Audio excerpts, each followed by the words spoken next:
नमस्कार दोस्तों, आज हम बात करने वाले हैं एक ऐसी इवेंट के बारे में जिससे पूरी साउथ एशिया की हिस्ट्री बदल दी। India Pakistan partition of 1947। ये सिर्फ एक देश का बंटवारा नहीं था, ये था लोगों की दिलों का, रिश्तों का और जमीन का बंटवारा। 15 अगस्त 1947 इंडिया फाइनली बिकम इंडिपेंडेंट। लेकिन इसी आजादी के साथ शुरू हुआ एक nightmare, the partition of India. एक ऐसा डिसीजन जिसमें 1.4 करोड़ लोग अपना घर छोड़ने पर मजबूर हुए और लगभग 10 लाख लोगों ने अपनी जान गंवाई। और सवाल यह है, पार्टीशन हुआ क्यों? क्या यह सिर्फ हिंदू मुस्लिम का बीच का डिवाइड था या ब्रिटिशर्स की डिवाइड एंड रूल पॉलिसी का रिजल्ट? ब्रिटिशर्स ने 19वीं सेंचुरी से ही इंडिया को तोड़ने की प्लानिंग शुरू कर दी।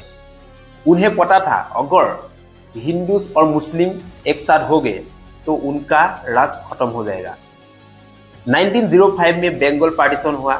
कहने को तो एडमिनिस्ट्रेटिव रीजन था, पर असली मोटिव था हिंदूस और मुस्लिम को अलग करना। फिर 1909 में ब्रिटिशर्स ने इंट्रोड्यूस किया सेपरेट इलेक्टोरेट। हिंदू सिर्फ हिंदू कैंडिडेट को वोट करेगा, मुस्लिम सिर्फ मुस्लिम को। इसने पॉलिटिक्स के अंदर कम्युनलिज्म का बीज बो दिया। 1906 में बनी ऑल इंडिया मुस्लिम लीग, जिसका एम था मुस्लिम के राइट को प्रोटेक्ट करना।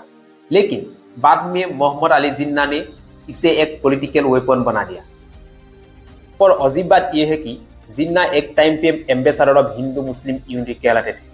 वो कांग्रेस के मेंबर भी रहे। लेकिन 1937 के इलेक्शन के बाद सब बदल गया। कांग्रेस ने मैसिव विक्ट्री हासिल की और मुस्लिम लीग ऑलमोस्ट खत्म हो गया। जिन्ना को लगा मुस्लिम को एक अलग होमलैंड चाहिए। यहां से शुरू हुआ टू नेशन थ्योरी कि हिंदूस और मुस्लिम दो अलग कौमें हैं और एक देश में नहीं रह सकते। 1940 में लाहौर रिजोल्यूशन पास हुआ, जिसमें डिमांड की गई एक अलग मुस्लिम नेशन की। वर्ल्ड वॉर 2 के बाद ब्रिटिश एम्पायर वीक हो गया। उन्होंने डिसाइड किया इंडिया को आजाद दो और निकल जाओ। 1947 में लॉर्ड माउंटबेटन आए और सिर्फ 5 वीक के अंदर बॉर्डर डिसाइड कर दिया। एक British lawyer sir Cyril Radcliffe, जिन्होंने इंडिया कभी देखा नहीं था, उन्होंने मैप बना दी जिससे मिलियंस ऑफ लोगों की जिंदगी बदल गई। 14 अगस्त 1947 को पाकिस्तान बना। 15 अगस्त 1947 को इंडिया आजाद हुआ। पार्टीशन के टाइम 10 भर के लोग आए, लेकिन दूसरी तरफ सिर्फ लाशें मिली, गांव जले।